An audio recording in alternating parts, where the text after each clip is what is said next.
Sejam muito bem-vindos. Aqui você encontrará os melhores conteúdos do Mestre Neville Goddard. Já aproveite para se inscrever no canal e ativar o sininho para receber todos os vídeos novos em primeira mão. Antes de começar, deixa seu like, isso ajuda muito o canal a alcançar mais pessoas. E se quiser contribuir com esse movimento de despertar da consciência, é só clicar em assinar e se tornar membro da comunidade aqui embaixo. Sua presença é valiosa e faz toda a diferença. Gratidão por estar aqui. Sinopse. Recebemos o dom da imaginação, que nos permite criar um mundo melhor para nós mesmos e para aqueles ao nosso redor. Devemos usar esse poder para perdoar e fazer mudanças em nosso mundo interior, para que possamos criar um mundo de amor, não um mundo de auto-justificação. O amor separado da imaginação é morte eterna, então devemos usar nossa imaginação e beber do cálice que Deus nos deu para vencer a morte e criar o Espírito de Jesus, que é o perdão contínuo dos pecados. Podemos usar esse poder para mudar o mundo ao nosso redor, representando os outros para nós mesmos como gostaríamos que fossem, persistindo em nossas suposições e solidificando-as em fatos. Fazendo isso, podemos nos salvar e tirar todos do estado em que se encontram e trazê-los para a luz de uma luz mais gloriosa. Sabedoria fria. Creio que vocês acharão esta uma noite muito prática e, ao mesmo tempo, profundamente espiritual. Todas as coisas existem na imaginação humana, e digo isso literalmente. Ninguém pode conhecer a imaginação sem ter provado o cálice da experiência. Não beberei eu do cálice que o Pai me deu? E aqui lemos nos Salmos que há na mão do Senhor um cálice que transborda de vinho e está muito bem misturado. Tomarei o cálice do Senhor da salvação e invocarei o seu nome. Salmo 75 versículo 8. Lemos estas palavras e nos perguntamos, e do que se trata tudo isso? Bem, deixe-me compartilhar com você uma visão minha de cerca de 30 anos atrás. Esta noite, eu me encontrei em um campo infinito de belas flores. Eram girassóis, até onde a vista alcançava, e cada flor era um rosto humano e cada uma perfeita. Se uma sorria, todas sorriam. Se uma se curvava, todas se curvavam. Não importava o que uma fizesse, todas faziam. Enquanto eu estava ali observando esta fantástica exibição de beleza, eu sabia, embora não me sentisse tão bonita, nem de longe, eu também sabia que era mais livre. Que eu expressava uma medida maior de liberdade e autonomia do que todas elas juntas, eu sabia disso. Quando retornei ao meu corpo na cama, eu sabia que de alguma forma estranha eu estava separada daquilo que uma vez eu constituí uma parte. E então estas palavras do capítulo 8 de Romanos. Fomos submetidos à vaidade, não por nossa própria vontade, mas pela vontade daquele que nos sujeitou, na esperança de sermos libertados desta escravidão à corrupção, para alcançarmos a liberdade da glória dos filhos de Deus. Romanos 8 versículo 20. Então, você e eu aqui neste mundo estamos separados desse campo de beleza. É um coro onde todos se movem em uníssono. Mas você e eu agora estamos separados e aqui estamos neste mundo completamente separados, completamente encarnados. E a encarnação completa é essencial para a individualidade. Esta encarnação envolve separação do Pai, envolve morte, envolve, descida ao inferno. Isto é o inferno. Você pode não saber, mas este é o inferno onde estamos agora, aqui mesmo nesta sala e neste mundo. Neste mundo, estamos separados do Pai. Você pode não saber, mas há um medo no coração do homem de que ele nunca mais verá seu Pai, que desde toda a eternidade foi construído nele. É um medo, mas posso garantir a você, tendo visto o Pai, tendo compreendido o Pai, que seu medo não precisa continuar se você acredita em mim. Você encontrará o Pai e, quando o encontrará como você mesmo. Estamos separados do Pai por um propósito divino, pois sem esta encarnação completa, isolado nesta vestimenta de carne e osso, eu jamais o encontraria. Eu seria a parte daquele coro infinito de beleza. Não consigo descrever a beleza dos rostos, como girassóis, cada um rosto humano perfeitamente maravilhoso e belo. Se um sorrisse, todos sorriam, se um se curvasse, todos se curvavam. Não importa o que um fizesse, Todos faziam. Era um coro. Mas agora, você e eu não somos mais um coro, estamos individualizados para todo o sempre. E posso dizer que não apenas somos individualizados, mas também tendemos a uma individualização cada vez maior. É isso que somos, por estarmos realmente submetidos a este mundo onde estamos completamente encarnados. E aqui estamos hoje. Agora, qual é o propósito disto aqui? Eu estou encarnado, você e eu estamos encarnados. Por quê? Para criar em nós mesmos o Espírito de Jesus, que é o perdão contínuo dos pecados. Acredite em mim quando digo que sei por experiência própria que Deus é amor. Eu estava na presença do Cristo ressuscitado, amor infinito, e Ele me abraçou. Mas você sabe que o amor separado da imaginação é morte eterna? Vou lhe mostrar por quê. Eu amo um amigo e meu amigo está desempregado, sem dinheiro, sobrecarregado além da medida. Não posso negar que o amo. Minha memória me diz sempre que penso nele que ele está desempregado, sem dinheiro e sobrecarregado. Eu o manterei para sempre através do amor nesse estado, a menos que eu saiba do que se trata a imaginação. Portanto, ninguém conhecerá a imaginação se não tiver provado este cálice da experiência. Viemos ao mundo e lá estamos, e passamos séculos. Oh, sim, nós amamos. Você ama sua esposa, você ama sua mãe, seu pai, seus filhos, seus amigos. Mas você não sabe como transformá-los do que são no que deveriam ser, a menos que beba este cálice de experiência e conheça o grande segredo da imaginação. Portanto, o amor separado da imaginação é a morte eterna. Agora vou lhes dizer o que é imaginação. A grande dádiva de Deus, seu poder criativo, de si mesmo ao homem. Que Deus é amor, sim. Deus é poder infinito, sabedoria infinita. Mas seu poder criativo é imaginação. Agora, Ele me dá seu poder criativo, chamado nas Escrituras de Jesus Cristo.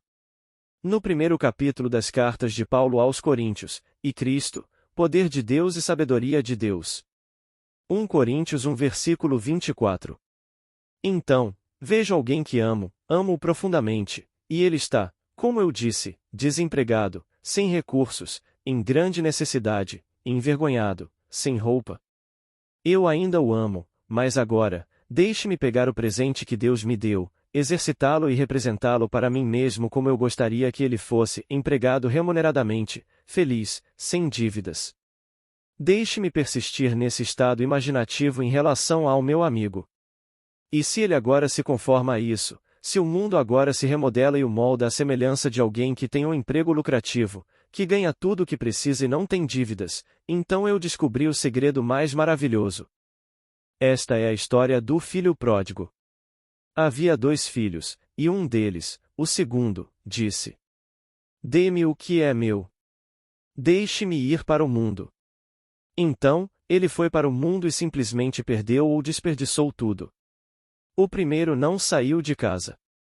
Quando o segundo voltou, tendo passado pela experiência, disse. Quando caiu em si, lembrou-se do pai.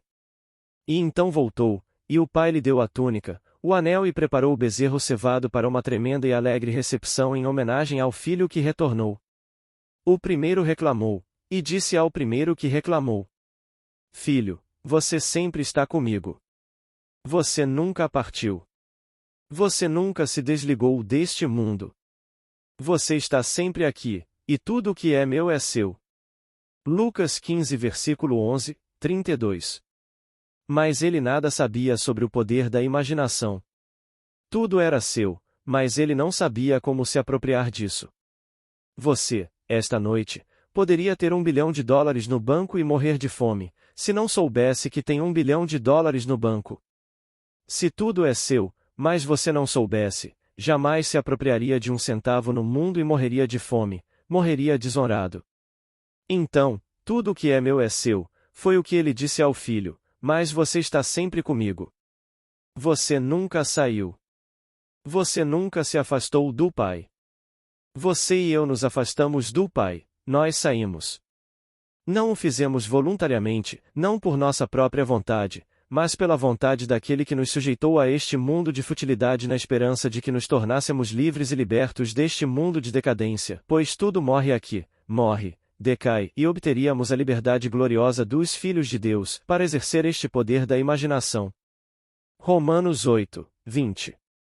Então aqui estamos neste mundo e agora devemos exercer esse direito. Agora, depois de contar essa história, ele a prossegue com a história do administrador infiel. Estes são os capítulos 15 e 16 do livro de Lucas. Então ele conta a história. São parábolas. E parábolas são histórias maravilhosas onde o homem deve descobrir a natureza fictícia da parábola, extrair seu significado e aplicá-lo. Agora ele entra, logo após isso, conta a história desse maravilhoso administrador infiel e o elogia pelo que fez. O significado original da palavra administrador era o guardador do porco. É isso que significa, um mordomo. Hoje, pensamos em um mordomo-chefe de um navio, um mordomo cuida das coisas que pertencem a outro, mas originalmente a palavra significava o guardador do porco. E o porco é universalmente o símbolo do Salvador do mundo. Esse é um símbolo universal, o porco. Para ficar com o porco. Conto-vos a minha história. Vão comê-lo? Não, há centenas de milhões que não comem um porco hoje. Não aceitam a história. Não aceitam esta história de salvação, por isso recusam o porco como alimento. Se não comerdes o meu corpo e não beberdes o meu sangue, não tereis vida em vós mesmos. João 6 versículo 53. Portanto, não é um porquinho, como comer um pedaço de porco assado, que é uma delícia se bem passado. E quem não gosta do seu sabor? Mas há aqueles que não o comem, no sentido mais literal, ou seja, não aceitam a história da salvação. Não o aceitam. Então, aqui, ele é o guardador do porco, o mordomo infiel. Ele foi chamado para prestar contas, porque havia rumores de que ele não estava mantendo um registro adequado. Então, o empregado lhe disse: ouvi essas coisas a seu respeito e agora preste contas da sua mordomia, pois você não pode mais trabalhar para mim. Bem, sabendo disso, ele foi aos devedores do seu patrão e perguntou: quanto você deve, meu senhor? Ele respondeu: 100 medidas de azeite. Ele disse: sente-se depressa e escreva 50. E quanto você deve? 100 medidas de trigo. Ele disse: sente-se e escreva 80. Ele examinou toda a lista. E o senhor, quando soube disso, elogiou-o muito por sua ação. Bem, você não poderia conceber alguém elogiando um funcionário desonesto por tal ação, então o que isso significa? É uma parábola. Agora, quem está guardando o registro em mim, em você? Minha memória, essa é a registradora. Eu sei o que vi hoje, o que ouvi, o que a correspondência trouxe. Então, alguém me ligou e me disse que estava, bem, angustiado. Então, quando desligo, sei o que disseram. Isso é a gravação estando em mim. Sou chamado para falsificar o registro. Ouvi o que ouvi, mas não devo viver com isso. No final do dia, quando a noite cai, sou chamado para prestar contas do meu dia. Falsifiquei o registro? Devo aprender a falsificar o registro do dia. Então, alguém está agora angustiado em algum estado conjugal. Vou deixar a cortina cair esta noite sem revisar o registro? Disseram-me para sentar rapidamente e escrever em vez de 100, isso é um fato, escrever 50. Eu modifico. Não estou dizendo que eles agora estarão completamente apaixonados como estavam no dia em que se casaram. Não estou dizendo que eles irão. Ele falsificou 50%, ele falsificou 20%, mas ele falsifica o registro. Em outras palavras, ele faz um ajuste. Ele não consegue trazê-los completamente de volta 30 anos para o dia em que se casaram, e então eles passam a vida naquele romance, não pode fazer isso. Ele não é qualificado para fazer isso. Ele não é forte o suficiente para fazer isso. Mas ele pode falsificá-lo. Ele os reduz 50%, os reduz 20%. Então, aqui, neste mundo fabuloso em que vivemos, nós falsificamos o registro. Então, todas as coisas existem na imaginação humana. E você e eu estamos separados. Eu vejo isso tão claramente, depois de 30 e poucos anos, eu consigo ver aquela cena agora. Vê-la mais vividamente do que as lindas flores que minha mãe terrena cultivava. Mamãe era apaixonadamente apaixonada por seu jardim, um lindo jardim. Todos os dias, mamãe saía, sempre com seu guarda-sol porque ela era muito, muito bela e o sol a queimava. Então, sob seu guarda-sol e para seus jardineiros, ela dava pequenas instruções sobre o que eles deveriam fazer. Eu posso vê-la enxertando suas lindas rosas e fazendo todas essas coisas lindas, lindo jardim. Ela gostava extraordinariamente de flores. Eu posso vê-la. Mas essa visão que eu tive transcende qualquer coisa na minha infância no lindo jardim de mamãe. Cada rosto é tão distinto e todos eram como um coro. Eles se moviam da maneira mais perfeita. Um se movia, todos se moviam, na mesma direção. Ninguém violava a ordem invisível ou inaudível, e se um sorria, todos sorriam. Enquanto eu os observava, percebi que era mais livre. Solteiro como eu era, observando tudo com apenas um ser, eu era completamente livre. Se não completamente livre, certamente mais livre do que todos eles juntos. Então percebi que essa divisão que deve ocorrer quando somos submetidos à futilidade não apenas nos separa do Pai e envolve a morte, pois morremos, e nos leva ao mundo do inferno, uma descida ao inferno, mas estranhamente cria em nós o Espírito de Jesus, que é o perdão contínuo dos pecados. E no inferno, que é aqui, não há nada além de autojustificação. Ele atirou em mim primeiro, ela atirou em mim primeiro, ela fez isso e aquilo. Então eu justifico tudo o que acontece no meu mundo. Esta é a voz do inferno, de autojustificação. Mas no céu, tudo é perdão dos pecados, porque todas as coisas existem na imaginação humana. Então, algo está acontecendo no meu mundo. Não pode estar acontecendo fora de algo que está acontecendo em mim. Então, devo perdoar, mudando isso em mim. Não posso simplesmente justificar isso de qualquer maneira, e não posso condenar isso, pois viverei em um estado de inferno. Pois tudo está acontecendo em você.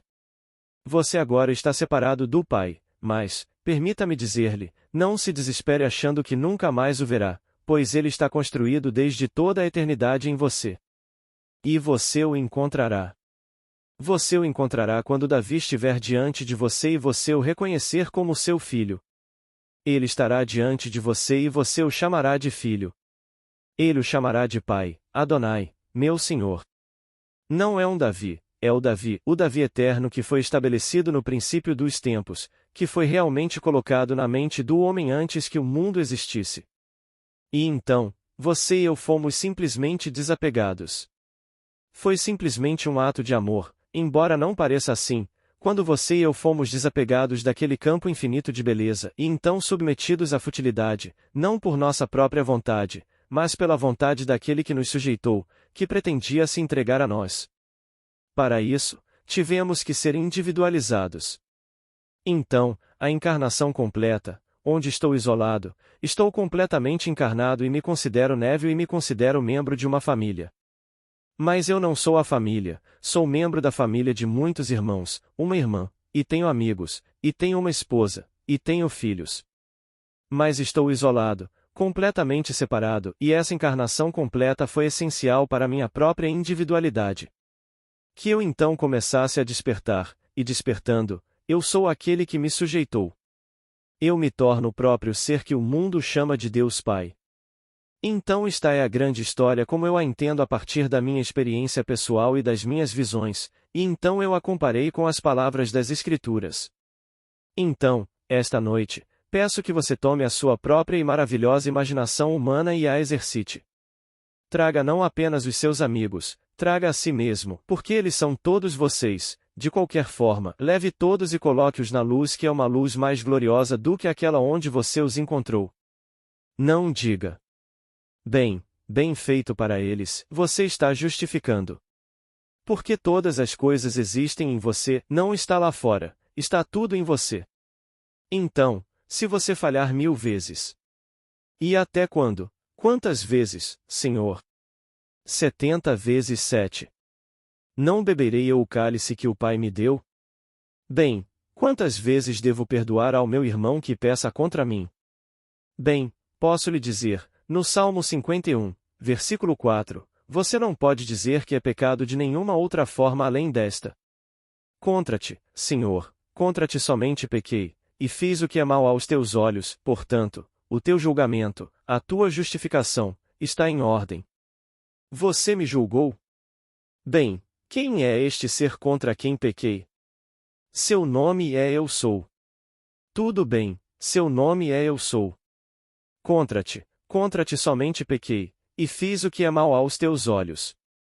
Tudo bem, eu vejo alguém no meu mundo e isso não está certo. Bem, eu não posso pecar contra outro, é contra mim mesmo. Eu estou vendo isso. Eu estou vendo isso, então eu tenho que pegar isso e representar para mim mesmo como deve ser visto, e persistir nessa cena até que se conforme com o que estou vendo. É isso que sou chamado a fazer, pois contra-te somente, pequei e fiz o que é mal diante dos teus olhos. Então, se eu encontrar qualquer coisa, eu encontrarei tudo neste mundo que seja eu tenho que mudá-lo. Eu fui submetido a essa futilidade, a essa vaidade. E somente eu, no mundo em que vivo, eu tenho que mudá-lo, e viver no sentido de que as coisas são como eu desejo que sejam. Eu sei disso por experiência própria. Porque na noite em que fui elevado, em 1946, e cheguei a este mar infinito de imperfeição humana, quando fui elevado, tudo foi aperfeiçoado em harmonia com aquele estado para o qual eu fui elevado enquanto caminhava. Então, dentro de nós mesmos, devemos nos elevar ao estado em que podemos elevar nosso mundo.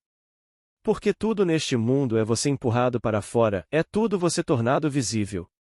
Não há nada além de você. Mas nada neste mundo, não importa o que seja, é tudo você tornado visível. Todo o vasto mundo é Deus projetado. E o nome de Deus é Eu Sou. Então, acredite em mim quando conto minhas visões. Elas nunca me traíram, nunca. Eu posso ter traído minha visão ao ignorá-la e encontrar alguém necessitado, não aceitando o que a visão me diz para fazer. Mas ela me diz que, quando encontro alguém no meu mundo e sei que estou apenas me encontrando, não pode ser outro. Então eu começo, e represento esse outro aparente para mim como eu gostaria que ele fosse. Na medida em que persisto nessa suposição, o outro se conforma a esse estado. Então, aqui devo sonhar. E acho que posso dizer esta noite, bebi aquele cálice até a última gota. Não devo tomar o cálice que o Pai me deu? Pois na mão do Senhor há um cálice com vinho espumante, todo misturado.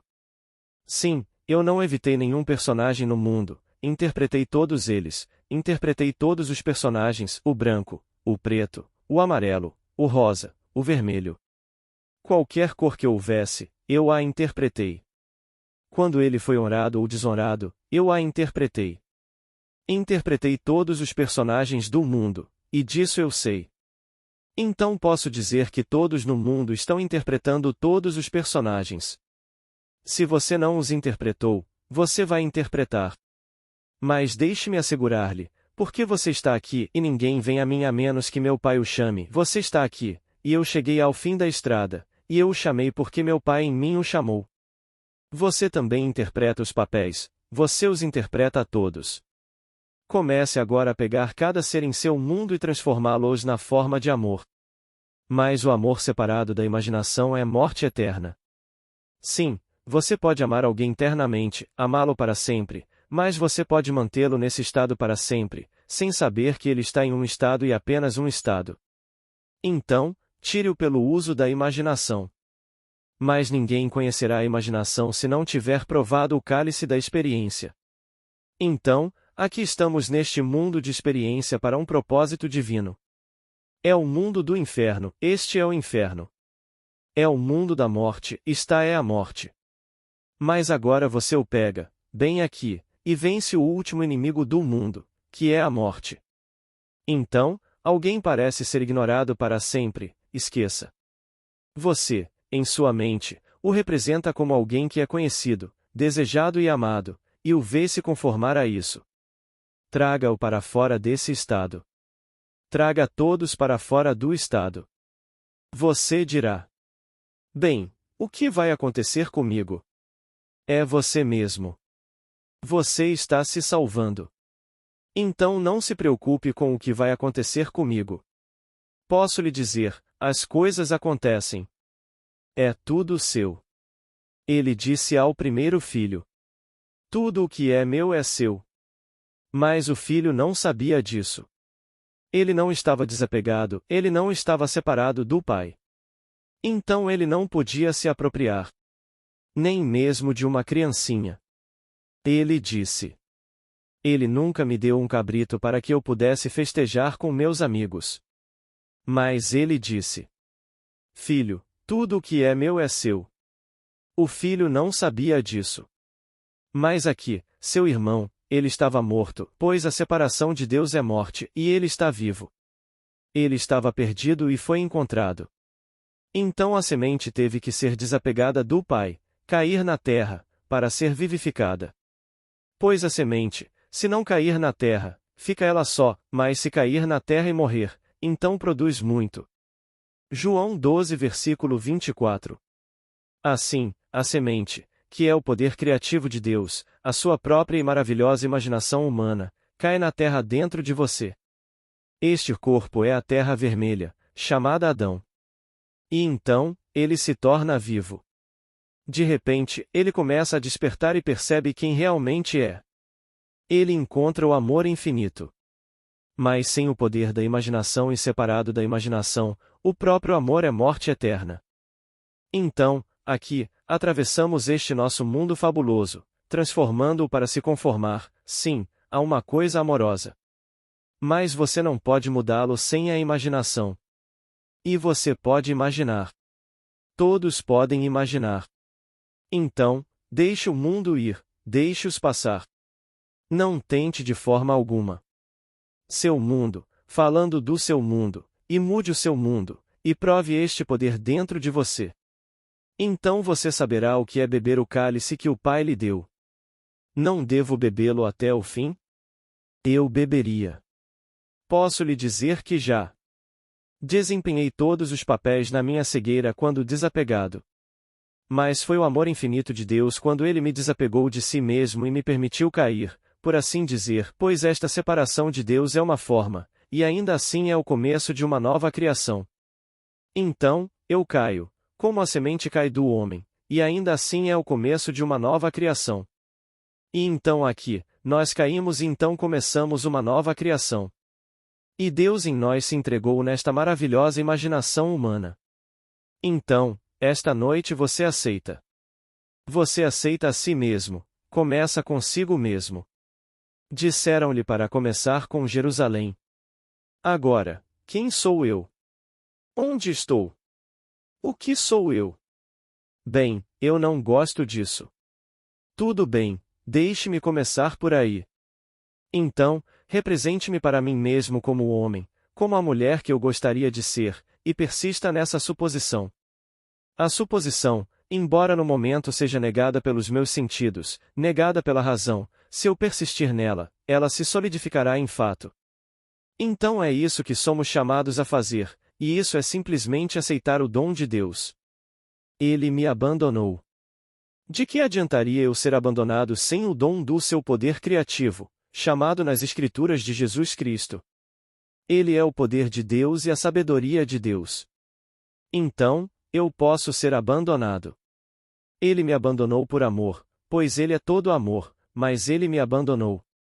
E em mim ele enterrou seu poder criativo. Então eu saio e vejo coisas e não gosto delas. Mas eu não sei como mudá-las. Por fim, passo por todas as coisas do mundo e então descubro que posso mudá-lo. Eu tento. Tento uma vez, tento duas vezes, tento uma dúzia de vezes e funciona. Então eu sei que posso mudá-lo. Mas, quando sei que posso mudar o mundo, que não preciso discutir com o mundo, posso mudá-lo para se conformar ao ideal que está em meu ser, bem, então eu faço isso. E então, acredite, eu experimentei isso. Eu posso ver aquele enorme campo de perfeição. Você nunca viu rostos tão belos, como girassóis, cada flor um rosto. E ainda assim, um coro. Era apenas um coro. Mas vocês não são coro, vocês são solistas. Vocês são individualizados. E somente a encarnação completa pode nos individualizar. Então eu tive que estar completamente encarnado e isolado. Sentir-me separado de tudo, incluindo minha mãe terrena, amando-a como eu amo, e meu pai, e meus irmãos, e minha irmã, minha esposa, meus filhos. Eu entrei em algo completamente diferente, completamente isolado. Esta encarnação completa é essencial para minha individualidade. No entanto, envolve separação do Pai, envolve morte e descida ao inferno, embora eu esteja buscando a fonte de todos os fenômenos, o que os está causando, que é o Pai. E eu desespero e tenho medo de nunca encontrar meu Pai, minha fonte de fenômenos, que desde toda a eternidade foi construído em mim. Então, um dia, nasci do alto e, 5 meses depois, encontrei o único na eternidade que poderia me revelar quem eu sou. Ele está diante de mim e aqui está Davi, e Davi me chama de pai. Então eu sei. Sem dúvidas. Sem incertezas. Estou olhando diretamente nos olhos daquele que, no princípio, foi colocado em minha mente. Ele pôs a eternidade no entendimento do homem, de modo que o homem não pôde descobrir o que Deus tinha feito desde o princípio até o fim. Eclesiástico 3 versículo 11. Então, o fim chega e então ele está diante de você e o chama de pai. Então você sabe. Portanto, digo a todos. Vocês estão desapegados e sujeitos à futilidade. Mas, permitam-me dizer-lhes, é para um propósito divino. O propósito é que vocês obtenham a liberdade gloriosa dos filhos de Deus. Romanos 8 versículo 20. E os filhos de Deus são os ressuscitados. Como lhes é dito que são filhos da ressurreição, sendo filhos de Deus, ou são filhos de Deus, sendo filhos da ressurreição? Lucas 20 versículo 36. É automático. Você não pode ser filho de Deus até que seja ressuscitado, nascido do alto, então você encontra o grande Davi, que está diante de vocês e os chama de pai. Mas aqui, você está aqui. E ninguém poderia vir a menos que o Pai dentro de mim o chamasse, mas ninguém, posso lhe dizer. E estamos despertando rapidamente, nesta pequena reunião. Quando penso nesta audiência esta noite, posso ver aqueles que despertaram, que encontraram Davi. Um encontrou a criança. No dia 6 de março, ou aproximadamente nessa época, ele tem que encontrar Davi. Davi deve vir a ele. Se essa ordem cronológica que Bob e eu seguimos é a ordem, e estou convencido de que é, então Benny deve, no dia 6 ou aproximadamente no dia 6 de março, dar à luz Davi. Outros têm a previsão disso, muitos de vocês têm, por meio de suas cartas. Então, eu digo que em um futuro não distante, então a coisa real acontecerá, e então virá o cumprimento. Não consigo descrever minha emoção sem sentir vazio ou desespero, porque, no que me diz respeito, eu poderia simplesmente desistir agora mesmo. Não faria diferença para mim, absolutamente nenhuma. Sinto que o trabalho está concluído. Mas, por razões desconhecidas, preciso continuar a contá-lo indefinidamente. Só me dirão depois porque ainda preciso continuar depois que o trabalho estiver concluído. Pois meu trabalho está concluído, eu o completei. Todas as escrituras eu vivenciei, mas ainda assim sou chamado a permanecer e contá-las. Mas sempre que chega o momento em que eu parto, não faz diferença alguma. Só me emociona ver, neste mundo chamado inferno, que estamos vencendo o último inimigo, que é a morte. Pois a morte é o último inimigo a ser vencido. E encontrar nesta plateia pessoas vencendo-a, indefinidamente. É maravilhoso. Agora, vamos entrar no silêncio. Estaremos aqui na segunda-feira, como vocês sabem, todas as segundas e sextas-feiras até meados de dezembro. Mas não tenho a menor ideia do que falarei na segunda-feira. Só sei que estarei aqui. E vocês estarão bem alimentados.